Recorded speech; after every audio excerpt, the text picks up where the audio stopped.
जालना जिल्ह्यातील भोकरदान तालुक्यातील आणवा या गावात 26 फेब्रुवारी रोजी एका तरुणाला गावातील काही समाजकंटकांनी जुन्या वादातून अमानुषपणे मारहाण केल्याची घटना समोर आली। या गुंडांनी लोखंडी रॉड गरम करून त्या रॉडचे चटके देऊन त्या तरुणाला जीवे मारण्याचा प्रयत्न केला। या प्रकरणावर छगन भुजबळ यांनी अधिवेशनात संताप व्यक्त केलाय। अध्यक्ष महोदय, महाराष्ट्र चाललाय कुठे?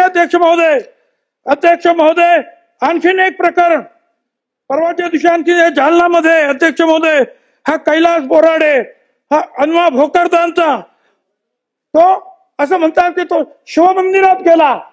तू का गेला म्हणून कोण म्हणतात त्याची जमिनीवरून काय होतं, काही असेल।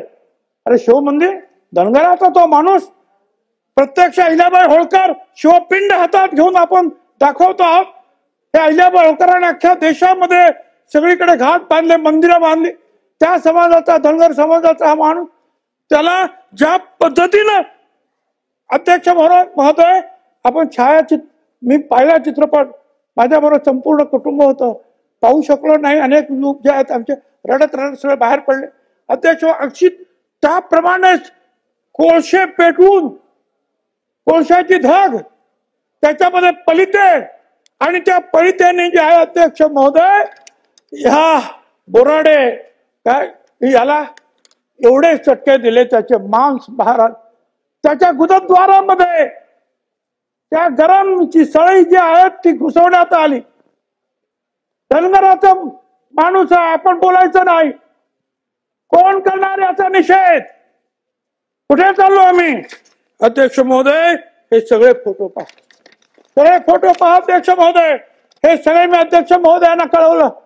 अध्यक्ष महोदय, माझी विनंती आहे, या सभागृहाचे जे अध्यक्ष आहेत त्यांनी पुढाकार घ्यावा। या समाजातील जे प्रमुख जे आहेत, काही नेते असतील, सर्व पक्षाचे नेते असतील, अध्यक्ष महोदय, काही पत्रकार असतील, काही लेखक असतील, काही विद्वान मंडळी असतील, यांना बोलवा, सगळ्यांनी एकत्र बसा। अध्यक्ष महोदय, हा राजकारणाचा विषय नाही, हा एकमेकांवर टीका करण्याचा विषय नाही। हा विषय या महाराष्ट्रातलं क्रौर्य जे आहे कशा रीतीनं आपण थांबवणार आहोत। पण हा औरंगजेबीपणा या महाराष्ट्रात परत कसा काय आला? बरं, हा एकच माणूस असेल का? कोळशे जमवणारे, ते कोळशे पेटवणारे, त्या माणसाला मारणारे, त्याला पालतो पाडणारे, त्याला परत चटके देणारे किती लोक असतील? मी तिकडे भाषण ऐकत होतो आणि त्यांनी ते फोटो दाखवले, म्हणून मी सभागृहात धावत आलोय। खरं म्हणजे अतिशय अमानुषपणे त्या बोराडेचा जो काही घटना झाली, ती एक असा भट्टी लावली होती गरम, आणि त्याच्यामध्ये सळ्या टाकून गरम करून त्याला चटके दिले जात होते पोटामध्ये सगळीकडे। त्याचे फोटो मी बघितले मगाशी, आणि अतिशय दुर्दैवी आणि माणुसकीला काळीमा फासणारी घटना आहे।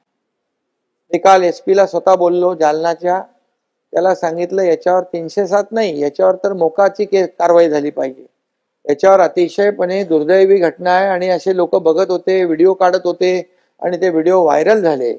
आणि नंतर त्या जो बोराडे होता तो घाटी हॉस्पिटलमध्ये ऍडमिट होता। नंतर मी तिथे भुजबळ साहेब, आपला जिल्हा प्रमुख राजेंद्र जंजाळ याला पाठवला, त्याला नंतर प्रायव्हेट हॉस्पिटलमध्ये त्याला ऍडमिट केला। मी तिथे त्या जंजाळला पाठवून त्या बोराडेशी फोनवर बोललो, आणि त्याची बिचारा त्या फोनमध्ये बोलताना मी त्याला बोलायलाच येत नव्हतं, रडतच होता। पण त्याला सांगितलं, आम्ही शासन तुमच्या पाठीशी उभं आहे, शासन पूर्णपणे आपल्या पाठीशी खंबीरपणे उभं आहे। त्यांचं जे काही हॉस्पिटलचं, गरीब माणूस आहे तो, त्या प्रायव्हेट हॉस्पिटलचा पैसे पण नाही भरू शकत, तर म्हणाल त्याचे ते काळजी करू नको, सर्व तुझ्या बऱ्या होण्यापर्यंतचा सर्व खर्च आपण करू। आणि त्याचं एवढंच म्हणणं होतं की गुन्हेगार जे आहेत हे गुन्हेगार सुटता कामा नये, त्यामध्ये एकाला अटक केलेली आहे।